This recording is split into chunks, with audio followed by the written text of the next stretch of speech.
Welcome to animated study class. मैं गौरव कुमार आप लोगों के लिए 21 दिसंबर के जो करंट अफेयर के क्वेश्चन बन सकते थे वो लेकर आया हूं, जो आपके होने वाले exam like SSC, CHSL, CGL, RRB, NTPC, UPSI, DRDO, MTS आदि में पूछे जा सकते हैं।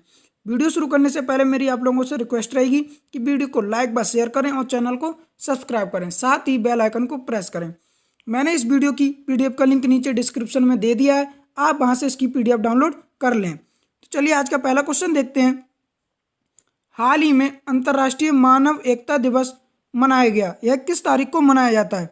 तो यह हर वर्ष 20 दिसंबर को मनाया जाता है अंतर्राष्ट्रीय मानव एकता दिवस, यानी कि इंटरनेशनल ह्यूमन सॉलिडेरिटी डे। ठीक है, अब यह किसके द्वारा मनाया जाता है? तो यह यूएन के द्वारा मनाया जाता है। और यह क्यों मनाया जाता है? तो विविधता में एकता के महत्व को उजागर करने के लिए और गरीबी, भुखमरी और बीमारी से लड़ने के लिए लोगों को एक साथ इकट्ठा करने के लिए यह हर वर्ष 20 दिसंबर को मनाया जाता है। और यह यूएन के द्वारा मनाया जा रहा है और यह सन 2005 से, कब से?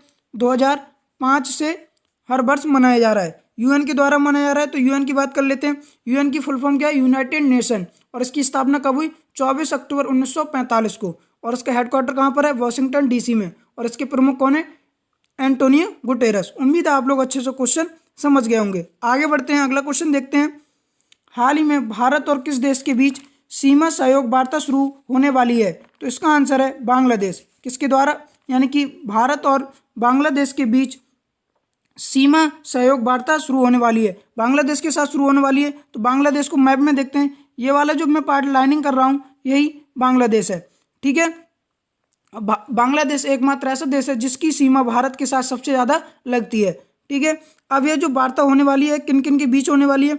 तो जो भारत की तरफ से बीएसएफ है, यानी कि बॉर्डर सिक्योरिटी फोर्स, और जो बांग्लादेश की है बीजीबी, कौन सी? बॉर्डर गार्ड बांग्लादेश के बीच होने वाली है। और यह 51वीं वार्तालाप है। कौन सी? 51वीं वार्तालाप। और यह दिल्ली से बाहर होने वाली पहली बैठक है, यानी कि जो वार्तालाप होगी वह, अब तक क्या होता था, जितनी भी वार्तालाप हुई है वो दिल्ली में हुई है, बट ऐसा पहली बार है जो दिल्ली से बाहर हो रही है। और यह कौन सी है? 51वीं नंबर की है। अच्छा, जो बीएसएफ की तरफ से पार्टिसिपेट करेंगे वो कौन करेंगे? तो जो बीएसएफ के महानिदेशक हैं राकेश अस्थाना। कौन? राकेश अस्थाना, वह बीएसएफ की तरफ से, और बीजीबी की तरफ से यानी कि बॉर्डर गार्ड बांग्लादेश की तरफ से जो वहाँ के निदेशक हैं मोहम्मद सफीनुल इस्लाम। कौन? मोहम्मद सफीनुल इस्लाम। इन लोगों के बीच वार्तालाप होगी। अच्छा, इनका उद्देश्य क्या है वार्तालाप करने का? तो इनका उद्देश्य है जितनी भी सीमा संबंधी मुद्दों पर चर्चा होनी है और दोनों फोर्सों के बीच बेहतर समन्वय स्थापित करने के लिए यह वार्तालाप होगी। ठीक है, और जो सीमा पार यानी कि अपराध हैं उनको काबू करने के लिए यह भी वार्तालाप की जा रही है। अब बांग्लादेश के साथ की जा रही है, तो बांग्लादेश की बात कर लेते हैं। बांग्लादेश की राजधानी क्या है? ढाका। यहाँ की करेंसी क्या है? टका।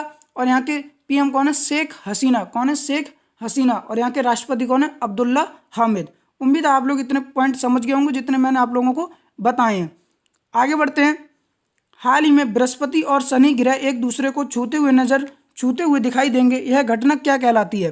तो यह ग्रेट कंजक्शन घटना कहलाती है। बृहस्पति ग्रह और शनि ग्रह एक दूसरे को छूते हुए यानी कि नजदीक आते हुए दिखाई देंगे, और यह घटना कहलाती है ग्रेट कंजक्शन। आप लोगों को मैं इमेज के माध्यम से समझाना चाहता हूं। आप देख सकते हैं जो जुपिटर यानी कि बृहस्पति ग्रह और यह सैटर्न यानी शनि ग्रह, यह लोग यानी कि जो दोनों ग्रह हैं वो लगभग 397 साल बाद, कितने? 397 साल बाद, यानी कि 397 साल बाद यह घटना घटित होगी, जब यह जो दोनों ग्रह यानी कि जुपिटर और सैटर्न यानी कि बृहस्पति ग्रह और शनि ग्रह आपस में 0.06 डिग्री की दूरी पर रह जाएंगे। कितने? 0.06 डिग्री की दूरी पर रह जाएंगे, और यह लगभग एक दूसरे को छूते हुए नजर दिखाई देंगे। और यह घटना कब होगी? तो यह घटना 21 दिसंबर यानी कि आज होगी। कब? शाम के वक्त होगी। ठीक है, 21 दिसंबर को यह घटना होगी, जब यह दोनों ग्रह आपस में बहुत ही नजदीक आते हुए दिखाई देंगे। और यह घटना क्या कहलाती है? Great conjunction.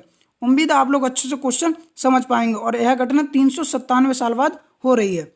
उम्मीद है आप लोग अच्छे से क्वेश्चन समझ पाएंगे। मैं इमेज में दोनों यानी कि हिंदी और इंग्लिश दोनों लेके आया हूँ जिससे आप लोग समझ पाएं। आगे बढ़ते हैं। हाल ही में डीआरडीओ ने ATAGS होवित्जर तोप का परीक्षण किस राज्य में किया है? तो इसका आंसर है उड़ीसा में। कहाँ पर? उड़ीसा में डीआरडीओ ने ATAGS होवित्जर तोप का सफल परीक्षण किया है। और उड़ीसा के किस जगह पर? तो उड़ीसा का जो परीक्षण केंद्र है बालासोर, कौन सा? बालासोर, वहाँ पर किया है। ATAGS की फुल फॉर्म क्या है? Advance tower artillery gun system. और इसकी मारक क्षमता कितनी है? तो इसकी मारक क्षमता 48 किलोमीटर है। जो होवित्जर मिसाइल है यानी कि तोप है, उसका जो मारक क्षमता है यह 48 किलोमीटर है। दरअसल जो भारतीय सेना है यानी कि भारतीय सेना है उसे लगभग 1800 आर्टिलरी गन की आवश्यकता है, लेकिन यह जो परीक्षण किया गया है होवित्जर तोप का, यह 1800 तोपों के ही बराबर, यानी कि लगभग एक तोप जो है 1800 आर्टिलरी गन के ही बराबर है। और यह जो इजराइल की अथोस यानी कि जो सबसे उन्नत किस्म की मिसाइलें हैं वो दूसरे देशों पे यानी कि तोप हैं, जैसे इजराइल की एथोस और फ्रांस की नेक्स्टर, यानी कि जो बहुत ही उन्नत किस्म की तोपें समझी जाती हैं, यह उससे भी अच्छी है होवित्जर तोप। ठीक है, और जिसका परीक्षण किया है डीआरडीओ ने उड़ीसा में। ठीक है, और इसे जो होवित्जर तोप का परीक्षण किया है, इसे अब परीक्षण के बाद कहाँ पर यानी कि इसे तैनात किया जाएगा? तो अरुणाचल प्रदेश और लद्दाख में, क्योंकि आप लोगों को पता होगा अभी चीन से बहुत ही ज़्यादा डिस्प्यूटेड चल रहा है, तो उसी को देखते हुए जो हमारी सरकार है उसने अरुणाचल प्रदेश और लद्दाख में यानी होवित्जर तोप को तैनात करने का निर्णय लिया है। अब उड़ीसा में किया गया है, तो उड़ीसा को मैप में देखते हैं, ये रेड वाला जो पार्ट दिख रहा है यही उड़ीसा है। और उड़ीसा की बात कर लेते हैं। उड़ीसा की राजधानी क्या है? भुवनेश्वर। और यहाँ के सीएम कौन है? नवीन पटनायक। और यहाँ के गवर्नर कौन है? गणेशी लाल। उम्मीद है आप लोग अच्छे से क्वेश्चन समझ गए होंगे। आगे बढ़ते हैं। हाल ही में वित्त मंत्रालय ने तमिलनाडु समेत कितने राज्यों को 16,728 करोड़ के अतिरिक्त कर्ज की मंजूरी दी है? तो इसका आंसर है टोटल 5 राज्यों को वित्त मंत्रालय ने तमिलनाडु समेत 16,728 करोड़ के अतिरिक्त कर्ज को मंजूरी दी है। इसमें कौन कौन से? तमिलनाडु के अलावा आंध्र प्रदेश, कर्नाटका, मध्य प्रदेश और केरला, ऐसे कुल 5 राज्य हैं जिन्हें 16,728 करोड़ रुपए के अतिरिक्त कर्ज को मंजूरी दी है वित्त मंत्रालय के द्वारा। ठीक है, और यह जो छूट दी गई यानी मंजूरी दी गई है, क्यों दी गई है? तो यह कारोबार की सुगमता को शर्तें पूरी करने के लिए, यानी कि जो इन राज्यों ने जो कारोबार किया है वह बहुत ही सुगमता तरीके से किया गया है, इसीलिए इन्हें 16,728 करोड़ रुपए के अतिरिक्त कर्ज को मंजूरी दी गई है वित्त मंत्रालय के द्वारा। उम्मीद है आप लोग अच्छे से क्वेश्चन समझ गए होंगे। आगे बढ़ते हैं। हाल ही में 19 दिसंबर को किस राज्य ने मुक्ति दिवस मनाया है? तो इसका आंसर है गोवा ने 19 दिसंबर को गोवा मुक्ति दिवस मनाया है। किसने? गोवा ने। अब गोवा ने मनाया तो गोवा को मैप में देखते हैं, ये वाला जो पार्ट दिख रहा है जिसे मैं लाइनिंग कर रहा हूँ यही गोवा है। ठीक है, जो रेड पार्ट है वो साउथ गोवा, जो ग्रीन पार्ट है वो नॉर्थ गोवा है। आप लोगों को पता होगा कि सबसे पहले जो भारत में आए थे वो कौन थे? पुर्तगाल थे, यानी कि 1498 में। कब? 1498 में भारत में प्रथम पुर्तगाली व्यक्ति आया था जिसका नाम था वास्को डी गामा। कौन था? Vasco D gamma. ठीक है, तब से लेकर 19 दिसंबर 1961 तक। कब? 19 दिसंबर 1961 तक भारत में यह पुर्तगाली लोग रहे थे। कौन रहे थे? पुर्तगाली लोग। ठीक है, अब जब 19 दिसंबर 1961 को जब पुर्तगाली लोग भागे थे तो इस भागाए कैसे गए थे? तो भारत सरकार के द्वारा एक ऑपरेशन चलाया गया था जिसका नाम था ऑपरेशन विजय। कौन? क्या नाम था उसका? ऑपरेशन विजय, जिसमें तीनों सेनाएं मिली हुई थी। उन तीनों सेनाओं ने मिलकर गोवा, गमनदीप यानी कि गोवा, दमनदीप और दादरा नगर हवेली, इन 3 जगहों पर इन पुर्तगालियों को भगाने के लिए ऑपरेशन विजय चलाया था, जिसमें 19 दिसंबर 1961 को। कब? 19 दिसंबर 1961 को पुर्तगालियों से गोवा को आज़ाद कराया था। उम्मीद है आप लोग अच्छे से क्वेश्चन समझ पा रहे होंगे। इसीलिए हर वर्ष गोवा 19 दिसंबर को गोवा मुक्ति दिवस मनाता है। और 30 मई को, कब? जब यह इसे मुक्त करा लिया गया तो यह एक यूटी बना था, यानी कि यूनियन टेरिटरी बना था। जब पुर्तगालियों से इसे मुक्त करा लिया गया तो यह यूटी बना, यूनियन टेरिटरी बना। बट 30 मई 1987 को, कब? 30 मई 1987 को इसे एक राज्य का दर्जा दिया गया। क्या दिया गया? राज्य का दर्जा दिया गया। तब से 30 मई को यह गोवा स्थापना दिवस मनाता है और 19 दिसंबर को गोवा मुक्ति दिवस मनाता है। उम्मीद है आप लोग अच्छे से इतने पॉइंट समझ पाए होंगे।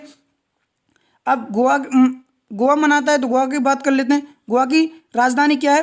पणजी। और यहाँ के सीएम कौन है? प्रमोद सावंत। और यहाँ के गवर्नर कौन है? भगत सिंह कोश्यारी। उम्मीद है आप लोग अच्छे से क्वेश्चन समझ गए होंगे। आगे बढ़ते हैं। हाल ही में आसाम सरकार ने राज्य के किस शहर में हुक्का बार बंद करने की घोषणा की है? तो इसका आंसर है गुवाहाटी में आसाम सरकार ने हुक्का बार बंद करने की घोषणा की है। दरअसल हुक्का बार क्या होता है? ऐसे यानी कि जहाँ पर हुक्का बार चलते हैं ऐसे, यानी कि गुवाहाटी में जो हुक्का बार है वह टोटल हुक्का बार बंद करने की घोषणा की गई है। ठीक है, आसाम सरकार ने, आसाम ने की है। तो आसाम को मैप में देखते हैं, जो रेड वाला पार्ट दिख रहा है यही आसाम है। अब आसाम की बात कर लेते हैं। तो आसाम की राजधानी क्या है? दिसपुर। और यहाँ की सीएम कौन है? सर्बानंद सोनोवाल। और यहाँ के गवर्नर कौन है? जगदीश मुखी। उम्मीद है आप लोग अच्छे से क्वेश्चन समझ गए होंगे। आगे बढ़ते हैं। हाल ही में मुक्केबाजी विश्व कप में किस भारतीय ने स्वर्ण पदक जीता है? तो इसका आंसर है अमित पंघाल ने मुक्केबाजी विश्व कप में स्वर्ण पदक जीता है। आप इमेज में देख सकते हैं, जो दिख रहे हैं यही अमित पंघाल है और इन्होंने ही स्वर्ण पदक जीता है। अब यह जो जर्मनी में होने वाले, यानी कि जो जर्मनी में मुक्केबाजी विश्व कप चल रहा है वहीं पर इन्होंने स्वर्ण पदक जीता है। उम्मीद है आप लोग अच्छे से क्वेश्चन समझ गए होंगे। आगे बढ़ते हैं। हाल ही में रिलायंस इंडस्ट्रीज लिमिटेड ने किस राज्य में दुनिया का सबसे बड़ा चिड़ियाघर बनाने की घोषणा की है? तो इसका आंसर है गुजरात में। कहाँ पर? गुजरात में रिलायंस इंडस्ट्रीज लिमिटेड ने दुनिया का सबसे बड़ा चिड़ियाघर बनाने की घोषणा की है। अब गुजरात में की है, तो गुजरात को मैप में देखते हैं। ये वाला जो रेड पार्ट दिख रहा है यही गुजरात है। दरअसल जो गुजरात का एक जामनगर शहर है, कौन सा? जामनगर, वहाँ पर यह दुनिया का सबसे बड़ा चिड़ियाघर बनाया जाएगा, जो लगभग 280 एकड़ में होगा। कितने? लगभग 280 एकड़ भूमि में होगा। ठीक है, जिसका नाम रखा जाएगा Greens zoological rescue and rehabilitation kingdom. ठीक है, उम्मीद है आप लोग अच्छे से क्वेश्चन समझ पा रहे होंगे। गुजरात में रखा जाएगा, यानी गुजरात में बनेगा। तो गुजरात की बात कर लेते हैं। गुजरात की राजधानी क्या है? गांधीनगर। और यहाँ के सीएम कौन है? विजय रूपानी। और यहाँ के गवर्नर कौन है? आचार्य देवव्रत। उम्मीद है आप लोग अच्छे से क्वेश्चन समझ गए होंगे। आगे बढ़ते हैं। हाल ही में खेल मंत्रालय ने प्रतिस्पर्धी खेल के रूप में किस नई गतिविधि को शामिल किया है? तो इसका आंसर है योगासन के लिए। किसके लिए? योगासन के लिए। यानी कि अब जो खेल मंत्रालय है उसने यह घोषणा की है कि योगासन की भी प्रतियोगिताएं हुआ करेंगी, क्योंकि जो इंडिया में होने वाले खेलो इंडिया गेम्स हैं, कौन से खेलो इंडिया गेम्स हैं, उसमें इस योगासन को भी शामिल किया गया है। और जिसकी घोषणा हमारे जो खेल मंत्री हैं किरण रिजिजू उन्होंने की है। ठीक है, अच्छा, जो 5वें यानी कि जो चौथे संस्करण होने वाला है खेलो इंडिया का, वह खेलो इंडिया का चौथा संस्करण किस में होगा? तो जो हरियाणा का पंचकुला है, कौन सा? हरियाणा का पंचकुला, उसमें होने वाला है। उम्मीद है आप लोग अच्छे से क्वेश्चन समझ पा रहे होंगे। अब योगासन के लिए जो हमारे खेल मंत्री हैं किरण रिजिजू, उन्होंने प्रतिस्पर्धी खेल के रूप में शामिल कर लिया है। उम्मीद है आप लोग अच्छे से क्वेश्चन समझ पाए होंगे। आगे बढ़ते हैं। हाल ही में बिहार के किस शहर में ग्लास फ्लोर ब्रिज का निर्माण किया जा रहा है? तो इसका आंसर है राजगीर में। बिहार के राजगीर में ग्लास फ्लोर ब्रिज का निर्माण किया जा रहा है। उम्मीद है आप लोग अच्छे से क्वेश्चन समझ पाएंगे। अच्छा, जो ग्लास फ्लोर ब्रिज का बन रहा है यह कितने फीट की ऊंचाई पर बनना है? तो यह 85 फीट की ऊंचाई पर, कितने? 85 फीट की ऊंचाई पर बन रहा है। ठीक है, उम्मीद है आप लोग अच्छे से क्वेश्चन समझ पा रहे होंगे।